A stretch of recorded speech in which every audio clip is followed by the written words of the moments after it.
बेटा, भोजन नहीं, मुझे दान में तेरी पत्नी वीरबाई चाहिए। ये बाबा पागल हो गए हैं क्या?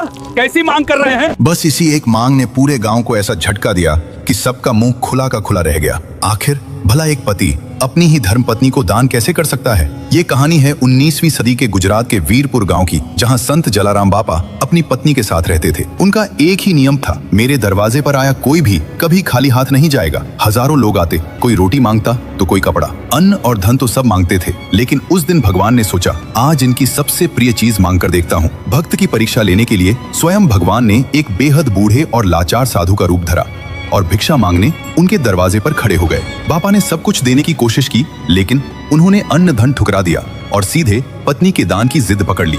पूरा गांव विरोध में खड़ा था, लेकिन तभी पत्नी वीरबाई खुद आगे आईं। कहा, स्वामी, ये शरीर तो नश्वर है।